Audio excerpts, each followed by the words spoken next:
का जो रेशियो होता है वो किस पे डिपेंड करता है? Number of turns. इसका मतलब क्या हुआ?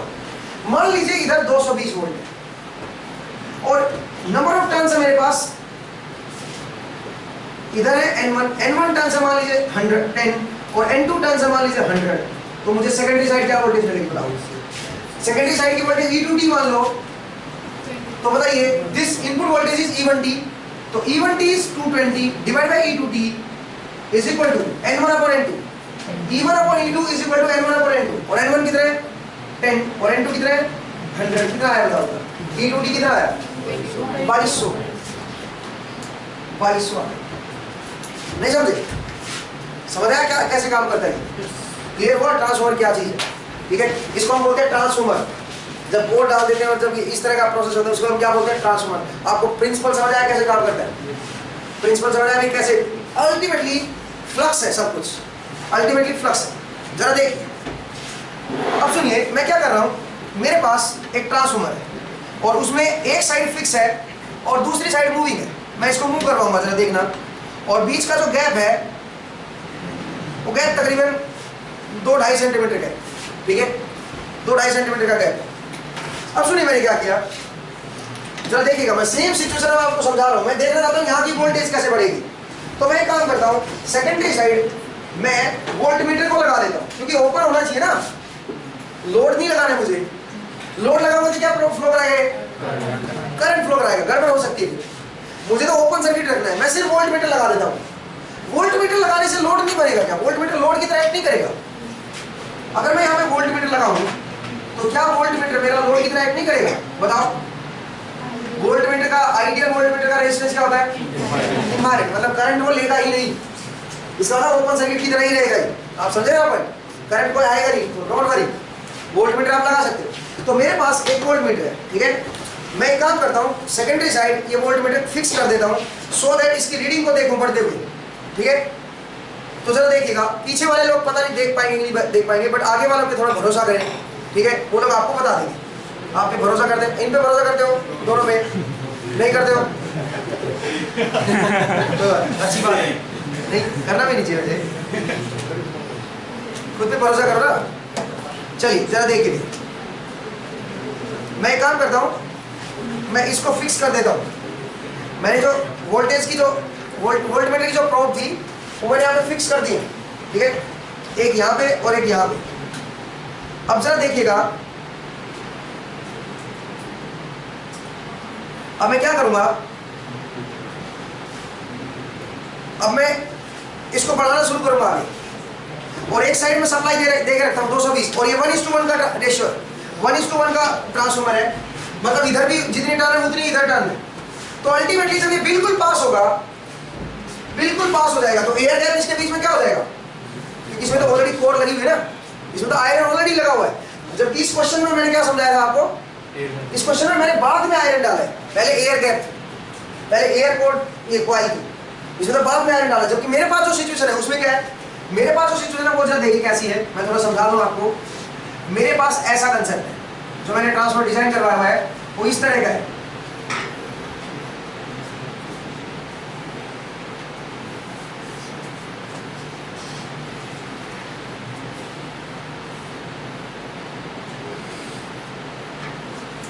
एक तरफ कॉइल फिक्स है, ये प्राइमरी है, यहाँ पे प्राइमरी बनी हुई है। ठीक है, ये प्राइमरी साइड है, और ये फिक्स है, प्राइमरी फिक्स है, यहाँ पे एक तरह से फिक्स हो रखी है, दीवार के साथ कनेक्ट। ठीक है, और ये मूवेबल है, ये मेरी मूवेबल है, इसके ऊपर मैं फोर्स लगाऊंगा तो आगे मूव करेगी। और यहाँ पे सेकेंडरी है, ठीक है, और ये आयरन है, पूरा आयरन कोर है, ये CRG कोर आप ले लो। ठीक है, अब सुनिए क्या होगा, जब ये दूर है तो फ्लक्स इससे देखो ऐसे निकलेगा, ऐसे जाएगा और क्लोज लूप ऐसे बनाएगा। ठीक है, इस तरह से क्लोज लूप बनाएगा, करेक्ट अभी? तो थोड़ा बहुत फ्लक्स किससे पास होगा? थोड़ा बहुत फ्लक्स सेकेंडरी से पास होगा, थोड़ी बहुत वोल्टेज तो बनेगी सेकेंडरी में, और जैसे ये पास आएगा वैसे वैसे ये जो फ्लक्स यहाँ से लूप बना रहे हैं किधर से बनाना शुरू कर देगा। जितना ये नजदीक आएगा, जितना ये नजदीक आएगा दूसरी वाली साइड, जितना ये नजदीक होगी दूसरी साइड, जितना नजदीक आएगी उतना ये लूप इधर से बनाएगा। क्यों क्यों इधर से बनाएगा? बिकॉज इधर तो बीच में एयर है और इधर से क्या है? आयरन है। तो आयरन वाला पाथ क्या होता है?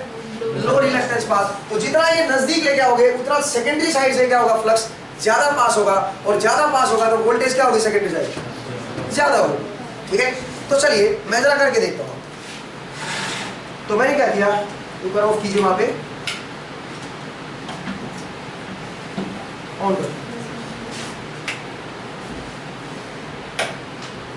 हो गया। ठीक, आपकी रीडिंग बताइए जरा कितनी है, कुछ नजर आ रही है? देखिए मैं बताता हूँ आपको देखनी है, ये फिलहाल 250 के स्केल पे है, तो 0 से 250, ये बिल्कुल रेड वाली जो सबसे नीचे लिखा हुआ है, सबसे नीचे 0, 50, 100, 150, 200, 250 इस स्केल के अकॉर्डिंग बता रहे हैं। तो फिलहाल वोल्टेज कितनी है भाई, आप बताएंगे? 25, फिलहाल 25 वोल्ट है। अब सुनिए मैं क्या कर रहा हूँ, मैं इसको आगे की तरफ मूव कर रहा हूँ। ठीक है, मैं इसको आगे की तरफ बढ़ाने जा रहा हूँ, जो सेकेंडरी साइड की कॉइल है मैं इसको आगे की तरफ बढ़ाने जा रहा हूँ। हाँ जी, वोल्टेज दर बताना क्या है, बढ़ रही है क्या, वोल्टेज बढ़ रही है, कितना हो गया 30 वोल्ट के राउंड होगी। मैं इसका गैप कम करते जा रहा हूँ, इसका गैप जो है कम होता जा रहा है। ठीक है, हाँ जी, कितनी रीडिंग होगी 40 वोल्ट, 45, 50 वोल्ट। मैं आपको बल्ब से भी चेक कराऊंगा फिर, 55, 65, 75, एक्सपोनेंशियली राइज होगा। देखना, मैंने इसका जरा कुछ प्लॉट किया था, मैंने पॉइंट्स निकाले थे, और जब मैंने चेक किया तो मेरे को क्या मिला, मेरे को मिला कि जैसे डिस्टेंस कम हो रही है वोल्टेज एक्सपोनेंशियली राइज हो रही है। ठीक है, तो चलिए वो खैर मैं बाद में आपको दिखाऊंगा किसी दिन। हाँ जी, कितना हो गया 85, 75 है फिलहाल।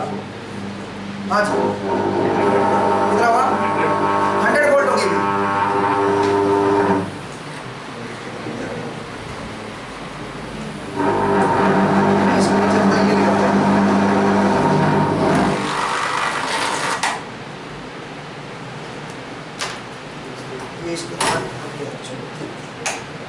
हाँ जरा देखिएगा कितनी वोल्ट हो चुकी थी,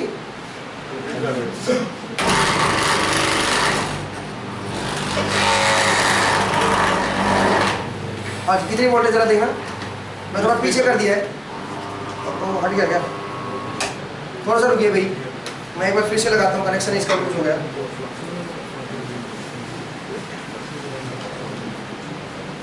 हाँ जी जरा देखिएगा कितनी वोल्टेज है फिलहाल, कितनी वोल्टेज है 75 वोल्ट है। जरा देखिए मैं आगे लेके जा रहा हूँ इसको, बताइए कितनी होगी 85 के राउंड हो गई है, 100 वोल्ट हो गई है, 150 वोल्ट हो गई है। अचानक से देखो 100 से बिल्कुल छोटी सी डिस्टेंस में कितना हो गया 150। आप एक बार आइए इधर, इसको रोटेट करना जरा, हाँ इधर, हाँ अब बताइए जरा अभी कितना हुआ 125 वोल्ट। आगे करें, हाँ कितना हो गया 130 वोल्ट। आगे बढ़ाए, कितना हो गया 135 वोल्ट। और कर दें, कितना हो गया 135 के राउंड। अब सुनिए होना तो चाहिए था क्या, because of air gap, ideal नहीं है भाई। अभी कितना हुआ, अब कितना हुआ 145। अब जरा देखिएगा, मैं थोड़ा सा और आयरन गैप कम कर रहा हूँ थोड़ा सा। अब कितना हुआ 5 वोल्ट कम हुई, ज्यादा हुई, कम हुई, कम तो नहीं होना चाहिए, मे भी एक आयरन की एक साइड सैचुरेट हो गया ये वाला साइड, इसलिए कम हो गया। ठीक है, खैर जो भी है, तो फिलहाल जरा देखिए, क्योंकि इसमें गैप अभी भी है, कम से कम छोटा सा गैप है, बिल्कुल अभी भी थोड़ा सा गैप है, ये परफेक्टली आइडियल सिचुएशन नहीं है। और आप देख रहे हो एक तरफ 220 है और उसका कितना परसेंट आ रहा है, एक तरफ 145 या 150 आ रहा है, तो 220 का 150 कितना परसेंट बना 65-70% बना। ठीक है, इसका मतलब स्टिल अभी भी इसमें कुछ में भी कुछ आपका बचा हुआ है, मतलब ये और आगे जाना चाहिए था, लेकिन कुछ प्रैक्टिकलिटी लिमिटेशंस है, बीच में एयर ऑलवेज रहेगी, क्योंकि बीच में मैंने ये प्लास्टिक भी डाला हुआ है, इस वजह से पूरी तरह से सारा का सारा फ्लक्स दूसरी साइड से नहीं जा सकता। इसलिए आप देख रहे हो कि वोल्टेज यहाँ पे कितने पे लिमिट हो गई है 150 145 के राउंड लिमिट होगी, ठीक है भाई। लेकिन हमने क्या देखा, हमने देखा कि जैसे मैं मूव कर रहा था इसको आगे की तरफ, वैसे वैसे आपका जो सेकेंडरी साइड की जो वोल्टेज है वो बढ़ती जा रही है, because of flux. Because of flux है वो उसमें से पास होना शुरू करेगा, इस वजह से। चलिए मैं आपको थोड़ा सा मे भी लोड लगा के दिखाता हूँ, बिकॉज आप पीछे वाले लोग इसको देख नहीं सकते थे, तो इसलिए मैं क्या कर रहा हूँ, मैं भी ऐसे करता हूँ कि थोड़ा सा आपको लोड कनेक्ट करके दिखाता हूँ, ठीक है। आप बल्ब से देखिए, जरा देखिए, दोनों साइड के नंबर ऑफ टर्न सेम है, सेम नंबर ऑफ टर्न्स है इसमें, 1:1 का ये ट्रांसफॉर्मर डिजाइन किया गया है, सो दैट आप उसके अकॉर्डिंग कैलकुलेशन भी कर सको। लेकिन पूरी तरह से नहीं हो पाया, बिकॉज मैं बताता हूँ क्यों, जरा आपको दिखाता हूँ बेसिकली क्या प्रॉब्लम है। प्रॉब्लम है इसके बीच में प्लास्टिक, ठीक है। एक तो ये गैप को कम नहीं होने देता, दूसरा इसकी जो यूनिफॉर्मिटी नहीं है यहाँ पे, जो इसके बीच में जो ये साइड है ये यूनिफॉर्म नहीं है, ये वाली कोई ज़्यादा पीछे है, कोई ज़्यादा आगे है, इस वजह से उनके बीच में क्या आ गया, एयर गैप बढ़ गया। एयर गैप बढ़ने की, और दूसरी बात ये आइडियल नहीं है, तो थोड़ा बहुत तो बिल्कुल नज़दीक भी कर दोगे, बिल्कुल नज़दीक कर दोगे तब भी क्या होगा, थोड़ा बहुत तो लीकेज होगा ही होगा ना, प्रैक्टिकल है ये, ठीक है। तो बेसिकली ये होगा। चलिए अब जरा देखिएगा, मैं एक काम करता हूँ, मैं बल्ब से चेक करता हूँ, क्योंकि बल्ब से चेक करना, हालांकि बल्ब एक लोड की तरह एक्ट करेगा, लेकिन फिर भी वोल्टेज बढ़ेगी तो बल्ब क्या होगा, ग्लो ज़्यादा करेगा, ठीक है।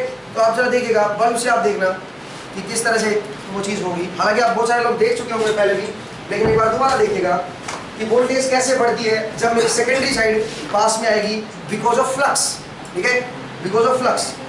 चलिए बहुत सारे एक्सपेरिमेंट में रिपीट किया करेंगे, बिकॉज कंसेप्ट की डिमांड होगी, ठीक है।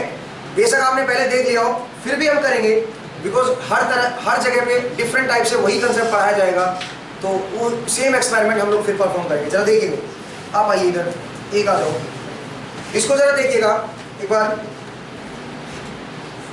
ऊपर से पकड़ेंगे प्लास्टिक से, हाँ जी।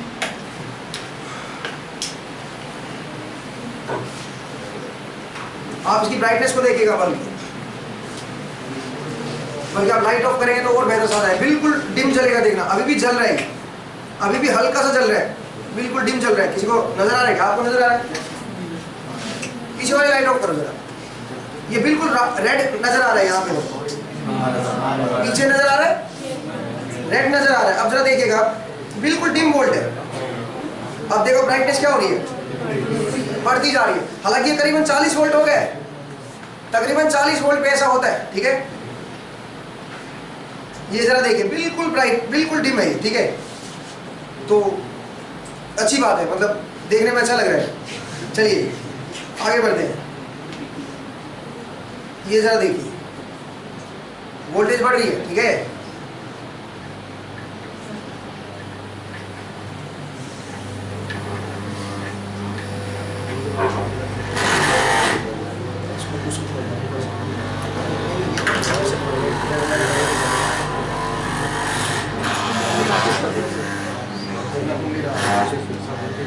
हाँ जी, आप देख रहे हो वोल्टेज क्या होती जा रही है, बढ़ती जा रही है। अब जरा देखिए,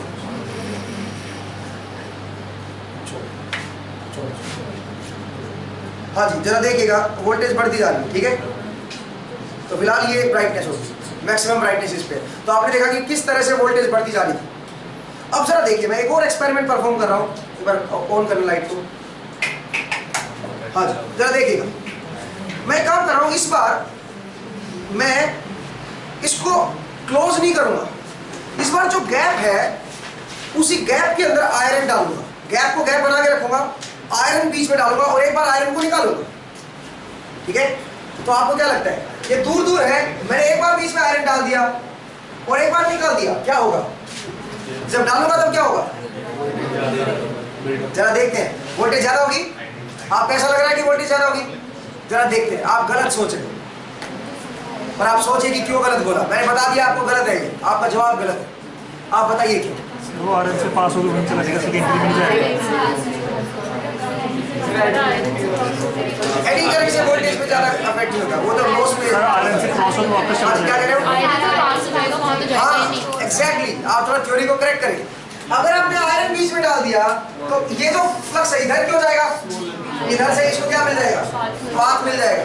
ये एक लंबा पाथ क्यों ट्रेस करेगा, जरा देखिएगा। तो बल्ब की ब्राइटनेस पे फर्क पड़ेगा। जैसे कि देखो, फिलहाल मैं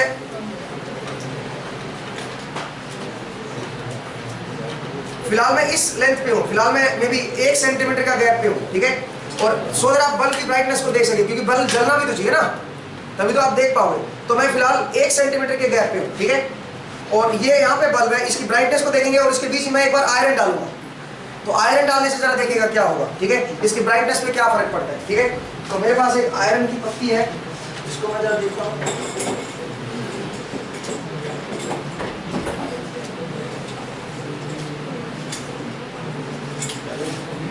ये पत्तियां निकाली पड़ेगी।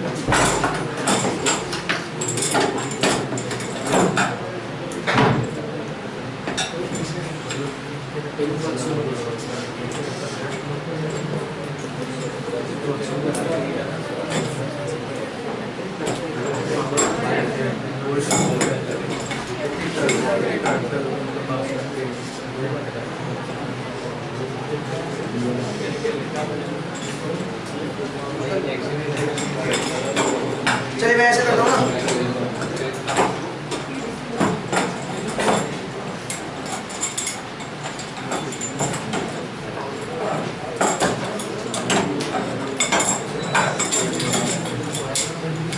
मेरे पास ये पत्ती है, ठीक है, मैं इसको डालूंगा, ठीक है, इसको इसके अंदर डालूंगा तो आप देखिएगा कि क्या होगा। इसकी ब्राइटनेस पे जरा देखते हैं, बिकॉज ये पत्ती अलग नहीं हो रही मेरे से, ठीक है, ये कनेक्ट हो रखी है यहाँ पे, तो मेरे पास कोई और तरीका भी नहीं है। एक तरीका और,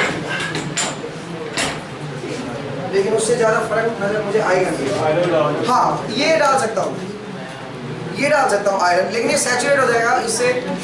जरा देखता हूँ थोड़ा सा इसको, जरा देखिएगा, मैं इस आयरन को डाल सकता हूँ बीच में, बिल्कुल सही है, इस आयरन को डाल सकता हूँ, ये बिल्कुल सही डल जाएगा इसके अंदर, बिल्कुल सही है, ठीक है। हाँ जी, जरा देखिएगा। अब मैं इसका गैप कम नहीं करूंगा इस बार, जरा देखता हूँ क्या ब्राइटनेस है। एक बार आप लाइट ऑफ कीजिएगा, सो देर आप आ जाइए, आप भी आ जाइए। हाँ जी, एक बार लाइट ऑफ कर दीजिए। हाँ जी, मैं इसको ऑन कर रहा हूँ। फिलहाल आप देखिए क्या ब्राइटनेस है, ब्राइटनेस नजर आ रही है। अब जरा देखिएगा, मैं गैप में अंदर डाल रहा हूँ,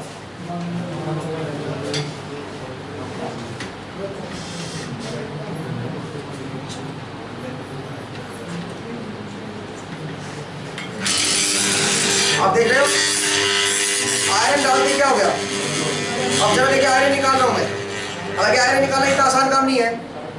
ब्राइटनेस क्या होगी, बढ़ गई। और अब जरा देखिए, मैं आयरन फिर से डाल रहा हूं, आपने देखा आयरन डालते क्या हो गया, कम हो गया। और आयरन निकालते क्या हो गया, बढ़ गई। लाइट ऑन कीजिए एक बार, जरा देखिएगा।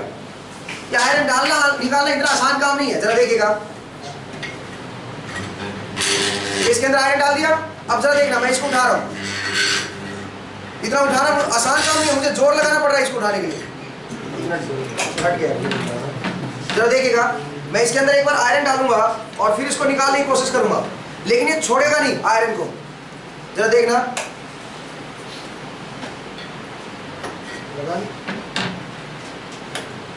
हाँ जरा देखिए, फिलहाल इसके अंदर मैग्नेट है, ठीक है। अब मैं इस आयरन को डाल रहा हूं,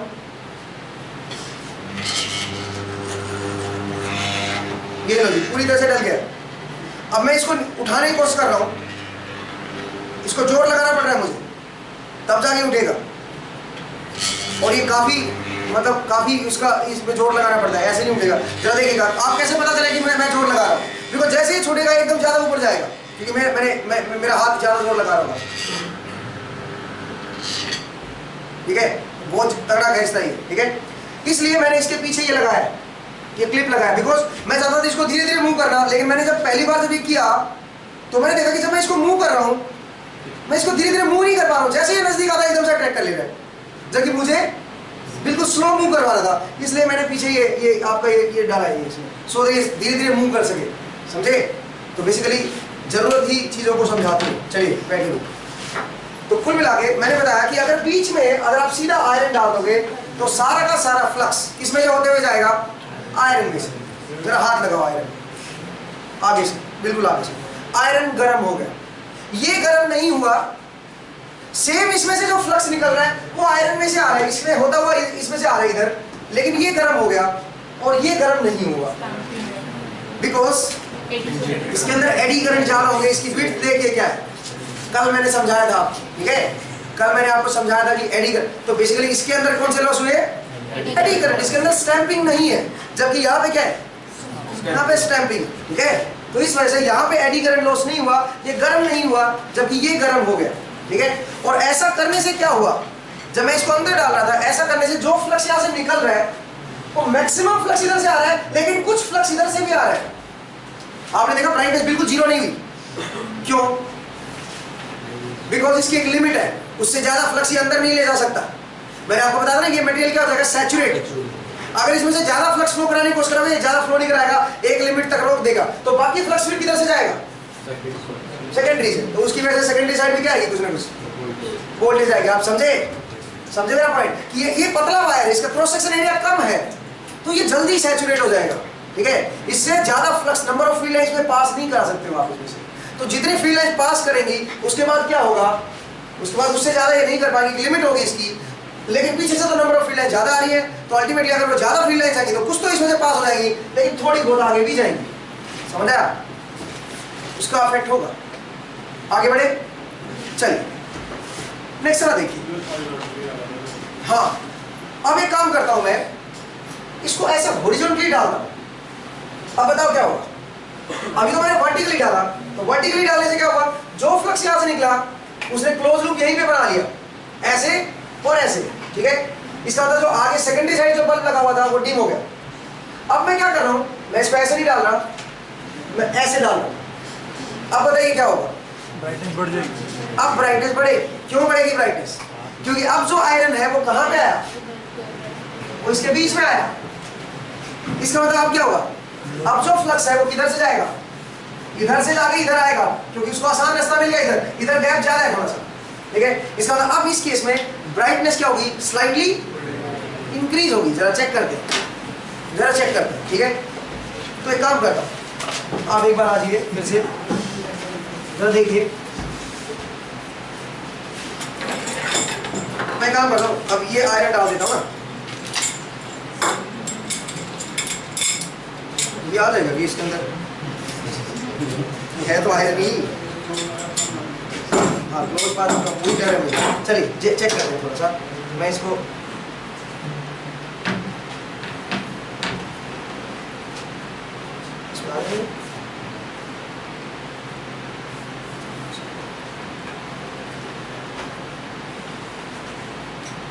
हाँ जी ठीक, जरा देखिएगा। मैं इसको ऑन कर रहा हूँ, आप जरा लाइट ऑफ कीजिएगा और ब्राइटनेस को, क्योंकि ब्राइटनेस बहुत कम होगी, तो आप लाइट ऑफ करेंगे थोड़ा बहुत डिफरेंस महसूस कर सकते हैं। लाइट ऑफ कीजिए, ठीक है। हाँ जी, पीछे वाली ऑफ कर दीजिए, जरा देखिए भी। फिलहाल ये ब्राइटनेस है। अब मैं हॉरिजॉन्टली डाल रहा हूँ, जरा देखिएगा ब्राइटनेस क्या हुई? बढ़ी कि नहीं बढ़ी? अब मैं निकाल रहा हूँ, क्या हुआ? ब्राइटनेस कम हुई। जरा देखिएगा दोबारा से, ब्राइटनेस क्या हुई? बढ़ गई है। और मैं निकाल रहा हूँ, अब इसको क्या हुई? कम हुई। मतलब मैं इसको अगर हॉरिजॉन्टली डाल रहा हूँ तो ब्राइटनेस पे क्या फर्क पड़ रहा है? बढ़ रही है। एक बार दोबारा देखिए,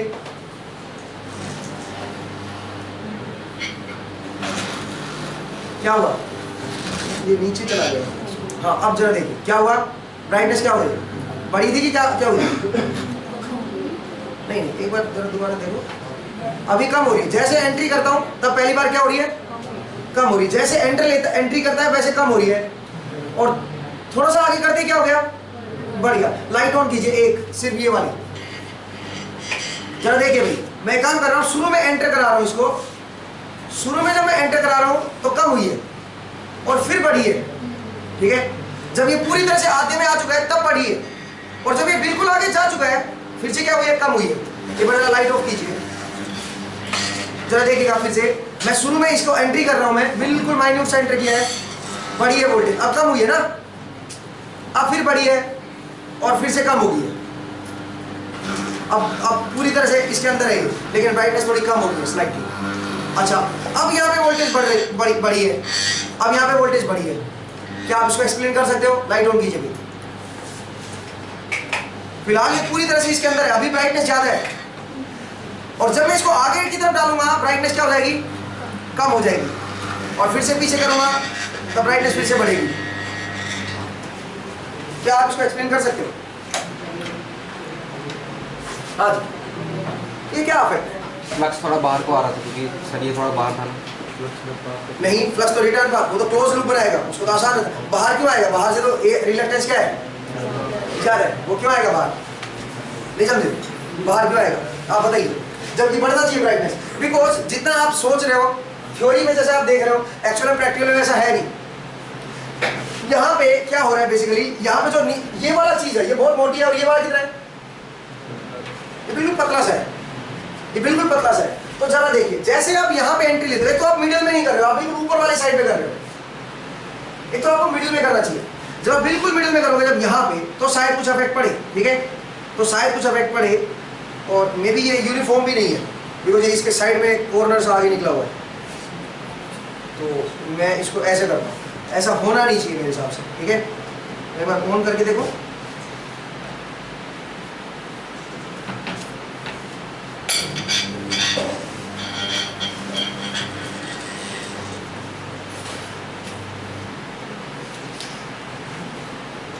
ऐसा होना नहीं चाहिए।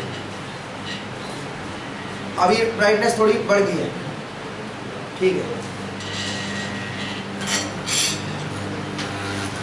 अब लेकिन कम हो गई, कम क्यों हो रही है समझ नहीं आ रहा। कोई आप सोचिएगा, मैं भी सोचता हूँ, ठीक है? मैं भी एक बार देखता हूँ, कुछ प्रैक्टिकल लिमिटेशंस है, शायद मैं देखता हूँ असल में ब्राइटनेस बढ़नी चाहिए, बढ़ भी रही है एक बार, लेकिन एक बार फिर क्या हो रही है? कम हो रही है। तो चलिए वो चेक करते हैं, ठीक है? वो हम देखेंगे क्यों ऐसा हो रहा है, बाद में देखेंगे, ठीक है? आप जरा सोचिएगा, एक डाउट लिख लीजिए आप, ठीक है? मैं भी एक बार इसको चेक करता हूँ कि जब हमने इसको इस तरह डाला, थियोरेटिकली तो क्या होना चाहिए? बढ़नी चाहिए, बट एक लिमिटेशन ये भी है, ये बहुत पतला है। मैं एक काम करता हूँ, नेक्स्ट टाइम इसको थोड़ा सा मोटा, एक कोई आयरन की वो डब्बी लेके आनी पड़ेगी मुझे, सो मैं इसमें डाल सकूँ, ठीक है? नेक्स्ट टाइम देखेंगे। चलिए आगे बढ़ते हैं। तो मैंने बताया कि सारा गेम किसका है? फ्लक्स का। अगर आप फ्लक्स को बटोर सको, फ्लक्स को रोक सको एक जगह, वो कोशिश करो कि फ्लक्स को रोका जाए, ठीक है? सारा का सारा जब फ्लक्स निकल रहा है, उसको दूसरी कॉइल में से पास किया जाए। कैसा हो अगर मैं एक कॉइल के ऊपर दूसरी कॉइल लपेट दूं? अब बताइए, अब क्या होगा? अब जो पहली वाली कॉइल में से फ्लक्स पास हो रहा था, वो दूसरी में से भी पास होगा। क्या कहते हैं? जो पहली में से पास हो रहा था, क्योंकि एक ही देखो आयरन है इसके ऊपर प्राइमरी लगा दूं और उसी के ऊपर क्या लगा दूं? सेकेंडरी। प्राइमरी के वायर इधर निकाल दिए, सेकेंडरी के इधर निकाल दिए, उसका क्या फायदा है? सारा का सारा फ्लक्स जो प्राइमरी की वजह से आया था, वो किस में से जाएगा? सेकेंडरी में से जाएगा, सारा का सारा जाएगा। समझे? इसका मतलब क्या होगा इस केस में? तो आपका ये तो एक तरह से बहुत ही बढ़िया होगा, इसमें तो लीकेज भी नहीं होगा। लीकेज का मतलब क्या था? वो फ्लक्स तो सिर्फ प्राइमरी में लिंक कर रहा था, सेकेंडरी में लिंक नहीं कर रहा था, उसको क्या बोलते थे? लीकेज। लेकिन यहाँ पे लीकेज क्या होगा? जीरो। क्यों? क्योंकि चलो जो थोड़ा बहुत फ्लक्स एयर से पास हो रहा है, लेकिन जो फ्लक्स पास होगा अंदर से तो अल्टीमेटली दूसरी में से जाएगा ही जाएगा। इसका मतलब इस केस में लीकेज क्या हो जाता है? कम हो जाता है, लीकेज बहुत कम हो जाएगा। अब ये अलग अलग कंस्ट्रक्शन है, ये वाली कंस्ट्रक्शन और ये वाली कंस्ट्रक्शन। एक को बोलते हैं सेल टाइप, ये सेल टाइप में यूज होता है, और इसको क्या बोलते हैं? Core type. तो सेल टाइप में लीकेज कम होगा। खैर आगे पढ़ेंगे हम लोग ये चीज, मैंने ऐसे ही बता दिया, ठीक है? तो आपको मेरा मेन कंसेप्ट क्या है, मेन फंडा मेरा ये, मुझे फ्लक्स को रोकना है, फ्लक्स को पकड़ के रखना है, ठीक है? फ्लक्स को लीक नहीं होने देना। आप समझे? फ्लक्स का लीकेज मुझे नहीं चाहिए, मुझे फ्लक्स को रोकना है। तब समझ आया हो, ठीक है? चले भी आगे बढ़े। सर इस इक्वेशन के हिसाब से E1 E2 दोनों सेम फेज में है ना? हाँ जी। तो जब हम कई जगह फेजर डायग्राम नहीं, बनाते हैं, अभी आप बात ही ना करें, आपने पता ही नहीं फेजर कैसे बनाया। अभी बनाएंगे फेजर, ऐसा होगा नहीं, ठीक है? जो आप कह रहे हो वो आप बिमरा पढ़ते हो, इसलिए गलती किया, ठीक है? जरा देखते हैं, आगे बढ़ते हैं। ऐसे बोलना नहीं चाहिए वीडियो में, ठीक है? नहीं तो कुछ गलत भी हो सकता है, ठीक है? चलिए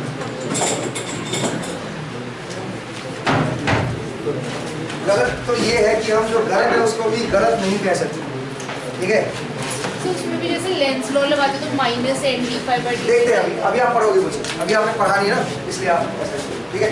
तो मैंने आपको ट्रांसफॉर्मर का प्रिंसिपल समझाया कि ट्रांसफॉर्मर किस प्रिंसिपल पे काम करता है। अब आगे सुनिए, अब आगे मैं ऐसा अज्यूम करके चलूंगा कि ट्रांसफॉर्मर कैसा है? आइडियल। तो आइडियल ट्रांसफॉर्मर की कैरेक्टरिस्टिक्स लीजिए, characteristics of ideal transformer. Ideal transformer क्या होगा? आइडियल ट्रांसफॉर्मर मैं अज्यूम करके चलूंगा, मतलब ये चीज मैं पढ़ूंगा आगे, मैं बार बार ये चीज नहीं बताऊंगा कि मैं कोड को उसको आगे ऐसे ला रहा हूँ या इस तरह कर रहा हूँ, ऐसा कुछ नहीं करने वाला हूँ मैं ये सिचुएशन में हूँ फिलहाल और उसी को पढ़ूंगा, लेकिन मैं इसको आइडियल मान के चलूंगा। आइडियल का क्या मतलब होता है? लीकेज, सबसे पहले लीकेज इज जीरो। आइडियल का लीकेज जीरो होता है, मतलब ये वाला लीकेज जो जबरदस्ती फालतू का फ्लक्स आया ये जीरो होगा। हाँ जी, हाँ जी।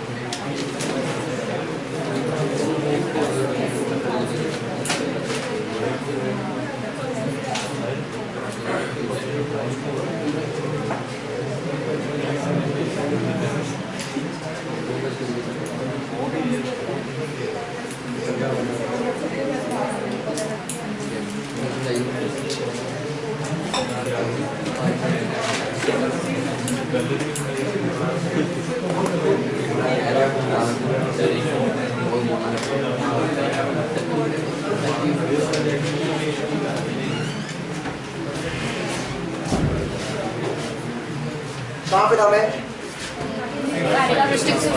तो मैंने बताया लीकेज नहीं होना चाहिए। आइडियल ट्रांसफार्मर में लीकेज जीरो होता है। अब लीकेज जीरो कैसे होगा मुझे बताओ? लीकेज जीरो क्या तब हो सकता है जब इस कोड का रिलेक्टेंस क्या हो? जीरो। भाई आप बताइए, आपके पास दो पाथ है करंट के दो पाथ है, एक ऐसे एक ऐसे, तो मैं चाहता हूँ सारा का सारा करंट इस पाथ से जाए, केवल एक सिचुएशन में हो सकता है जब ये क्या हो जाए सोर्स, इसका मतलब रेजिस्टेंस क्या हो? जीरो। अगर जीरो हो जाएगा तभी केवल सारा सारा करंट इधर जाएगा। अगर इसकी थोड़ी सी भी वैल्यू रखी तब भी करंट क्या होगा? डिवाइड हो जाएगा। करंट डिवीजन रूल याद है? जैसे फ्लक्स है, अब फ्लक्स डिवीजन रूल देखिए, phi1 phi2 और ये रिलक्टेंस है R1 और ये R2, सेम वही फ्लक्स डिवीजन रूल होता है। phi1 is equal to total flux phi into जिस ब्रांच का फ्लक्स चाहिए उसके ऑपोजिट ब्रांच का रिलक्टेंस ऊपर रखो, R2 divide by R plus R2। लेकिन मान लीजिए, तो ये मैंने कहा ये phi1 करंट, phi1 फ्लक्स है और रिलक्टेंस इस पाथ का जीरो हो जाए, मान लीजिए इस पाथ का रिलक्टेंस जीरो हो जाए, तो फ्लक्स phi1 क्या आएगा? इस पाथ में कितना फ्लक्स आएगा? R2 जीरो हो गया, R2 जीरो होते ही phi1 क्या हो जाएगा?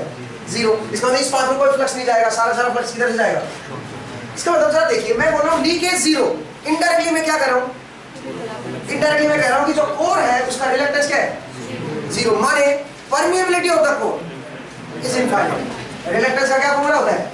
L divide by UA। तो permeability of the core must be infinite, ठीक है? तो आइडियल ट्रांसफार्मर की जो परमिएबिलिटी होती है कोर की वो क्या होती है? इनफाइनाइट। आप लिख लीजिए leakage zero. Leakage zero means total flux, मतलब जो टोटल फ्लक्स है वो सारा का सारा फ्लक्स क्या है? वो लिंक कर रहा है सेकेंडरी में, कोई लीक नहीं हो रहा, ठीक है? कोई एक्स्ट्रा यहाँ से निकल नहीं रहा। इसका मतलब क्या हुआ? ये केवल तब हो सकता है जब रिलक्टेंस क्या हो? It means reluctance is zero.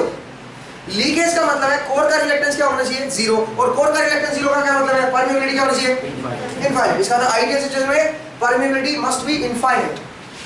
Permeability infinite. अब सुनिए एक और इंटरेस्टिंग पॉइंट आ गया आपको। अगर परमिएबिलिटी इनफाइनाइट तो आप फंसोगे। जरा देखिए, आप मुझे ये बताओ कि एमएमएफ है, ये मान लीजिए मेरी कोर है और ये मेरा आयरन कोर है, मैंने करंट दिया आई, मैं फ्लक्स फाई पैदा करना चाहता हूं इसके अंदर, मैं फ्लक्स फाई फ्लो कराना चाहता हूं इसके अंदर, ठीक है? तो जो फ्लक्स आएगा फाई वो होता है MMF divide by reluctance. But ये तो आइडियल है। अगर ये आइडियल है, ये मुझे चाहिए फाइनाइट, ये मुझे चाहिए फाइनाइट। ये आइडियल है कोर मेरी आइडियल है, ट्रांसफार्मर आइडियल है, क्योंकि तो ट्रांसफार्मर आइडियल है, कोर भी आइडियल होगा। अगर कोर आइडियल है तो उसका रिलक्टेंस क्या होगा? जीरो। इसका मतलब flux must be equal to MMF divide by zero. और एमएमएफ क्या होता है? Number of turns into current. अब मुझे ये चाहिए फाइनाइट। अब ये फाइनाइट केवल एक केस में बन सकता है, कब? डिनोमिनेटर तो जीरो है, तो इस तरह से तो इनफाइनाइट बनेगा। लेकिन मुझे फाइनाइट चाहिए। ये फाइनाइट कब बनेगा? जब ये 0/0 सिचुएशन हो। 0/0 सिचुएशन होती है तो हम क्या लगाते हैं? लिमिट, याद है, उससे फिर फाइनाइट वैल्यू निकल के आती है। नहीं समझे? इसका मतलब आइडियल सिचुएशन में reluctance zero but flux finite होना चाहिए। मैं जानता हूं फ्लक्स फाइनाइट होना चाहिए, इसका मतलब current must be equal to क्या होना चाहिए? जीरो। इसका मतलब आइडियल ट्रांसफार्मर बिल्कुल नेग्लिजिबल या in ideal situation zero current में क्या पैदा कर देता है? Tending to zero flux, not zero, tending to zero current में क्या कर देगा? जो फाइनाइट फ्लक्स है, जो मुझे चाहिए उतना फ्लक्स पैदा कर देगा आइडियल ट्रांसफार्मर। नहीं समझे? इसीलिए तो सुनिए, इसीलिए तो यहां की वोल्टेज और यहां की वोल्टेज क्या हुई थी? सेम। क्योंकि अगर वोल्टेज सेम होगी तो करंट कितना आएगा? जीरो। आप डाउट ले सकते थे, आप कोई उस टाइम डाउट पूछ सकते थे क्या कि सर अगर आप कह रहे हो कि ये वोल्टेज और ये वोल्टेज बराबर है तो करंट कहां से आएगा इसमें? सीधी बात है, करंट तो आना नहीं चाहिए। एग्जैक्टली करंट आएगा भी नहीं, क्योंकि कैसा ट्रांसफार्मर है? आइडियल। आइडियल में तो टेंडिंग टुवर्ड्स जीरो इतना करंट होता है, और वही करंट क्या देता है आपको? फाइनाइट फ्लक्स पैदा कर देता है। आप समझे क्यों? आपको पॉइंट समझ आएगा? इसका मतलब आइडियल ट्रांसफार्मर में एक्साइटिंग करंट, फ्लक्स पैदा करने वाला कौन सा करंट होता है? एक्साइटिंग और मैग्नेटाइजिंग करंट। आप बोलिए जो एक्साइटिंग करंट होगा वो कितना होगा? Zero, almost zero, tending towards zero. क्योंकि एक्साइटिंग करंट ही रिस्पांसिबल होता है फ्लक्स पैदा करने के लिए। लेकिन आपका आयरन का ये फ्लक्स का फॉर्मूला होता है MMF divide bye reluctance. Reluctance क्योंकि आइडियल है तो जीरो हो गया, ठीक है? तो आपका एमएमएफ डिवाइड बाय रिलक्टेंस, ये फ्लक्स फाइनाइट होना चाहिए। डिनोमिनेटर इसका जीरो बन गया और इसकी वैल्यू फाइनाइट आनी चाहिए, तो केवल एक सिचुएशन में आ सकती है फाइनाइट। कब? नंबर ऑफ टर्न तो जीरो हो नहीं सकती, जो करंट आ रहा है वो क्या होना चाहिए? जीरो। इसका मतलब जीरो करंट पे ही फाइनाइट फ्लक्स दे देते हैं। मतलब जीरो तो नहीं बोलेंगे, सोचने में अजीब सा लगता है ना, करंट तो आ नहीं रहा, जीरो एम्पियर आ रहा है, फिर भी फ्लक्स फाइनाइट होगा, ऐसा कैसे होता है? तो इसलिए आप लिखिए टेंडिंग टुवर्ड्स जीरो, ठीक है? मतलब जो करंट होगा अगर वो टेंड कर रहा है जीरो को, बिल्कुल माइन्यूट है, वो भी आपका फाइनाइट फ्लक्स दे देगा अगर आइडियल सिचुएशन है तो। ऐसे आइडियल होती नहीं है, ठीक है? वो अच्छी बात है। कई बार आइडियलिटी अच्छी बात होती है, नॉन आइडियलिटी, कई बार नॉन आइडियलिटी बहुत बढ़िया चीज है, ठीक है? और इसीलिए हम जिंदा है। अगर सब कुछ आइडियल हो जाए, आप इमेजिन करो, ठीक है? सब कुछ आइडियल हो जाए तो क्या होगा? आप चल ही नहीं पाओगे, एक कदम नहीं बढ़ पाओगे, ठीक है? हम कॉम्प्रोमाइज से जीते हैं। रूल स्ट्रिक्ट नहीं होने चाहिए, फ्लेक्सिबल, मतलब पूरा फ्लेक्सिबल रूल होने चाहिए, फ्लेक्सिबिलिटी होनी चाहिए, अदरवाइज प्रॉब्लम हो जाएगी आपको, ठीक है? आप बोलोगे मतलब कोई भी रूल आप देखो, अगर नेचर को देखें, नेचर में कोई कॉम्प्रोमाइज नहीं है। ऊपर से गिरोगे, चाहे आप अमीर हो चाहे गरीब हो, अगर 10 मंजिल ऊपर से गिरोगे जमीन पे, कोई फर्क नहीं पड़ता आपके पास कितने रुपए हैं, आप मरोगे, ठीक है? कुछ नहीं होगा, नेचर के रूल वैसे ही रहेंगे, ठीक है? उनके साथ कोई कॉम्प्रोमाइज नहीं है। हम लोग जो रूल बनाते हैं, हमारा कानून है, ठीक है? वो आप जानते हो, ठीक है? मैं बोलना नहीं चाहता। तो कुल मिला के मतलब जरा देखिए, क्योंकि हम यहाँ पे नेचर ही पढ़ रहे हैं ना, तो नेचर को ही पढ़ रहे हैं ना, तो कुल मिला के जरा देखो, हमें ये चाहिए फाइनाइट, तो ये जीरो है तो ये क्या होना चाहिए? टेंडिंग टुवर्ड्स जीरो, ठीक है? लेकिन मैंने बताया कि ठीक है आइडियल में है, सोचने में भी अच्छा लग रहा है कि कोई करंट लीनियर फ्लक्स बन गया है, पर कई बार नॉन आइडियलिटी अच्छी चीज है। आप जरा देखेंगे, खासकर डायोड में आपको पढ़ा हुआ नॉन आइडियलिटी के बारे में, वहां पे देखना कितनी बढ़िया चीज है non ideality. Non ideal diode होना बहुत जरूरी है। अगर आइडियल होगा तो गड़बड़ हो जाएगी, जला देगा सब कुछ, ठीक है? मतलब आग लग सकती है, कुछ भी हो सकता है। आइडियल तो कुछ है ही नहीं फिर हमारे लिए, ठीक है? जो प्रैक्टिकली देखते हैं और जो किताबों में पढ़ते हैं, तो किताबें क्या होती है? किताबें हमें जानकारी दे देती हैं जो रिलेट करती चीज़ों को, कि भाई ठीक है भाई ऐसे ऐसे चीज़ें होनी चाहिए। फिर हमें प्रैक्टिकल लिमिटेशंस अपनी डालनी होती है कि हमें क्या जरूरत है, हमारी क्या लिमिटेशंस है, उसके अकॉर्डिंग हमें मॉडिफिकेशन करना जरूरी है, ठीक है? तो हम चीज़ों में फिर मॉडिफाई करते हैं, हम फिर प्रैक्टिकल लिमिटेशंस भी लेते हैं, भाई इसमें ये अप्रोक्सीमेशन है, ये अप्रोक्सीमेशन है, ये अप्रोक्सीमेशन। इसलिए हम एक बढ़िया इंजीनियर क्या होता है? जो एक बढ़िया अप्रोक्सीमेशन ले सके, ठीक है? वो एक बेहतर इंजीनियर होता है। क्या जो भी है, फिलहाल जरा देखिए, मैंने क्या बताया? मैंने बताया कि जो फ्लक्स है अगर रिलेक्टेंस जीरो हो जाएगा तो, और फाइनाइट फ्लक्स चाहिए तो करंट भी क्या होगा? Tending towards zero. मतलब इन आइडियल ट्रांसफार्मर जो exciting current tends to zero, exciting current जो फ्लक्स पैदा करता है, या मैग्नेटाइजिंग करंट आप बोल दीजिए, फिलहाल मैग्नेटाइजिंग ज्यादा एप्रोप्रिएट वर्ड है। मैग्नेटाइजिंग करंट, क्योंकि जो मैग्नेटाइज करता है कोर को, मैग्नेटाइजिंग मतलब जो मैग्नेटाइज करता है, जो फ्लक्स पैदा करता है, वो क्या होगा? टेंडिंग टुवर्ड्स जीरो, ठीक है? दूसरा पार्ट देखिए, दूसरा पार्ट जो इसका रेजिस्टेंस होना चाहिए, मुझे एक बात बताओ, कोर का रिलेक्टेंस, कोर की परमेबिलिटी इनफाइनाइट होगी, कोर की परमेबिलिटी इनफाइनाइट होगी, क्या आइडियल है? कोर की परमेबिलिटी क्या होगी? इनफाइनाइट। अगर कोर की परमेबिलिटी इनफाइनाइट है तो, और हिस्टेरेसिस है ही नहीं, क्योंकि हिस्टेरेसिस तो किस में होता है? प्रैक्टिकल सिचुएशन में लेते हैं हिस्टेरेसिस। सैचुरेशन भी हम कब लेते हैं? प्रैक्टिकल सिचुएशन में। ना हिस्टेरेसिस है, ना आपका हिस्टेरेसिस लॉस है, नहीं सैचुरेशन है। इसका मतलब क्या होगा? जब अगर हिस्टेरेसिस एग्जिस्ट नहीं करेगा, क्योंकि हिस्टेरेसिस तो प्रैक्टिकल उन पे एग्जिस्ट करता है ना, तो हिस्टेरेसिस लॉस भी नहीं होगा, हिस्टेरेसिस लॉस भी नहीं होगा। दूसरी बात, कोर का कोई रेजिस्टेंस भी नहीं है। रेजिस्टेंस हम कोर का नेग्लिजिबल लेके चलेंगे, इसका मतलब एडी करंट लॉस क्या होगा? जब कोई रेजिस्टेंस नहीं कोर का अपना, तो आई स्क्वायर लॉस आर ही नहीं है पाथ का, जो करंट जो एडी करंट फ्लो हो रहे हैं उनके पाथ में कोई रेजिस्टेंस नहीं है। इसका मतलब loss in the transformer is zero, efficiency is 100%। Transformer में कोई लॉस नहीं हो रहा, ट्रांसफार्मर की एफिशिएंसी क्या है? 100%। ट्रांसफार्मर के अंदर कोई भी लॉस नहीं होगा आइडियल सिचुएशन में, एफिशिएंसी उसकी 100% होगी आइडियल ट्रांसफार्मर की केस में, ठीक है? समझ आया अभी? क्योंकि कोर का रेजिस्टेंस भी जीरो होगा, कॉइल का रेजिस्टेंस भी जीरो होना चाहिए। कॉइल वैसे तो प्रैक्टिकल में तो क्या होता है? कॉइल जो आप बनाते हो कॉपर की बनती है या एल्यूमिनियम की बनती है, तो कॉपर में क्या होता है आपका? क्या होता है कॉपर में? आपका रेजिस्टेंस होता है कॉपर का अपना, और इंडक्टेंस होता है, ठीक है? तो रेजिस्टेंस की वजह से पावर लॉस होती है, तो आइडियल में पावर लॉस होनी नहीं चाहिए ट्रांसफार्मर के अंदर। तो कुल मिला के हम आइडियल में, आइडियल ट्रांसफार्मर में क्या बोलेंगे? आर जो होना चाहिए वो क्या होना चाहिए? जीरो, ठीक है?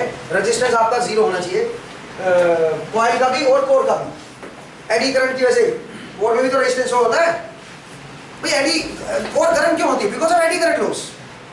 और एडी करंट लॉस क्यों होते हैं? बिकॉज जो करंट एडी करंट का जो लूप होता है उसका क्या होता है? अपना एक रेजिस्टेंस। लेकिन अगर आइडियल ट्रांसफार्मर है तो रेजिस्टेंस कोर का क्या होना चाहिए? जीरो, माने कोई एडी करंट लॉस नहीं, कोई हिस्टेरेसिस नहीं, लॉस होना ही नहीं चाहिए ट्रांसफार्मर के अंदर आइडियल सिचुएशन, करेक्ट है? तो मैंने बताया कि आइडियल ट्रांसफार्मर की क्या प्रॉपर्टीज होती है, क्या कंडीशंस होती है आइडियल ट्रांसफार्मर, ठीक है भाई? Permeability infinite, exciting current zero, magnetizing current zero, tending towards zero, और दूसरा क्या क्या बताया मैंने? Losses in the transformer zero, coupling factor is infinite, sorry coupling factor is unity, not infinite.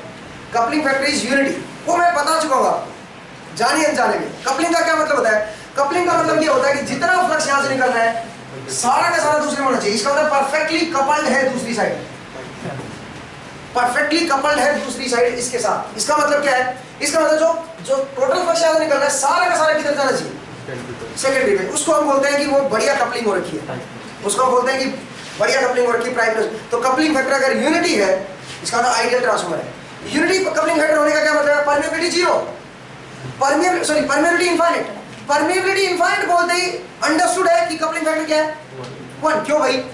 क्योंकि परमेबिलिटी इनफाइनाइट का मतलब क्या है? रिलक्टेंस का इस पाथ का जीरो। तो जो फ्लक्स यहाँ से आएगा सारा सारा किधर जाएगा? इधर जाएगा। इसका मतलब कपलिंग तो अपने आप क्या हो जाएगी? 1 हो जाएगी। तो कुछ लोग अलग से भी लिख देते हैं कि कपलिंग इज 1, के कपलिंग फैक्टर इज 1, बट कोई लिखने की जरूरत नहीं है, अंडरस्टूड है। वो परमेबिलिटी आपने इनफाइनाइट बोल दिया, इसका माने क्या है? कपलिंग फैक्टर इज यूनिटी, ठीक है? सारा का सारा फ्लक्स जो इधर से निकल रहा है सारा सारा इधर जाएगा, ठीक है? Coupling factor is unity, correct है? अभी आगे बढ़े, जरा देखिए कपलिंग फैक्टर समझाता हूँ क्या चीज है। जैसे देखो ये कॉइल है और ये कॉइल है, यहां से फ्लक्स निकला फाई। अब फाई का कुछ पार्ट इस फ्लक्स का इधर चला गया, कुछ फ्लक्स फाई 1 इधर चला गया, तो कपलिंग फैक्टर के इज इक्वल टू, इस ट्रांसफार्मर का जो कपलिंग फैक्टर होगा तो के क्या होगा? Phi 1 2 divide by phi. अब मान लीजिए सारा का सारा फ्लक्स इधर निकल रहा है, सारा सारा इधर जा रहा है, तो फाई 1 2 की वैल्यू किसके बराबर हो जाएगी? फाई के बराबर हो जाएगी। जो फ्लक्स यहाँ से निकल रहा है सारा सारा अगर इधर चला गया तो फाई 1 2 की वैल्यू किसके बराबर हो जाएगी? फाई के बराबर हो जाएगी। तो कपलिंग फैक्टर क्या बन जाएगा? 1। सर आइडियल सिचुएशन ऐसा होता है कि जो फ्लक्स यहाँ से निकला सारा सारा इधर चला गया। जितना बढ़िया कपलिंग फैक्टर होगा उतना बढ़िया आपका ट्रांसफार्मर है, उतना उधर का फ्लक्स उधर जा रहा है, नहीं समझे? उतना ज्यादा उधर का flux. Coupling factor basically percentage को बताता है कि कितना परसेंट फ्लक्स इधर से निकल के उधर जा रहा है, जो टोटल फ्लक्स यहाँ से निकला है उसका कितना परसेंट उधर जा रहा है, समझे? वो बताता है कपलिंग फैक्टर, ठीक है? कितना बढ़िया कपल्ड है, कितना बढ़िया कपलिंग हो रखी है दो साइड, ठीक है? वो चीज, वो बेसिकली ये चीज। आगे बढ़ सकते हैं। आपको समझ आया आइडियल ट्रांसफार्मर क्या होता है? आइडियलिटी हम लोग शुरू में पढ़ेंगे, बाद में भी आइडियल चीज़ों को लेके चलेंगे, बट प्रैक्टिकलिटी मतलब प्रैक्टिकल लिमिटेशंस को भी हम लेके चलेंगे, ठीक है? वो चीज़ देखेंगे बाद। चलिए आगे बढ़ते हैं। नेक्स्ट वाला देखिए। अब आते हैं टाइप्स ऑफ ट्रांसफॉर्मर। उसके बाद एप्लीकेशन पे आऊंगा मैं। एप्लीकेशन के लिए कुछ ज्यादा जानकारी की जरूरत। एप्लीकेशन सबसे लास्ट में पढ़ने वाला टॉपिक होता है। जब आपको सारी अंडरस्टैंडिंग हो गई तब पढ़ो ना एप्लीकेशन। पहले ही एप्लीकेशन पढ़ने लग जाते हैं, बुक्स में भी ऐसे लिखा होता है, पहले एप्लीकेशन लिख देते हैं, ये एप्लीकेशन है, वो समझ ही नहीं आ रही, ठीक है। तो बेहतर है एक बार पढ़ लेते हैं, उसके बाद उन एप्लीकेशन को उठाते हैं। वैसे मैंने पहले बता दिया, सो आप थोड़ा जो बोलते रहे पर्दे के पीछे रहते ना, तो हम तरसते रहते हैं, क्या यार उसको देख ले एक बार, ठीक है, सस्पेंस में रहते हैं, नहीं इस ज़्यादा बेहतर समझते हैं। वैसे नहीं साहब, ये बोलते हैं कि लेडीज को पर्दे में रहना चाहिए, ठीक है, हमको मालूम है ऐसा नहीं होना चाहिए, नहीं है साहब। चले गए तो कुल मिला के पर्दे में रहते तो थोड़ा छुपा रहता, तो आदमी को ये रहता है कि कुछ कुल मिला के थोड़ा ये रहता है, तरस रहना चाहिए, तरस आता है। तो कुल मिला के तरस नहीं, मतलब वो क्या बोलते हैं, क्यूरियोसिटी होती है कि पता नहीं चला, देखते हैं क्या है, ठीक है। तो उसको फिर वो जब परमानेंटली उसकी शादी हो जाती है तब उसकी प्यास बुझती है, नहीं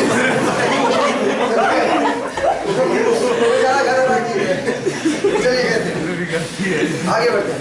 तो कुल मिला के जरा देखिए, इसको सस्पेंस बना के रखते हैं कि इसकी एप्लीकेशन जो आएगी वो कैसे हम इसको देखेंगे कि क्या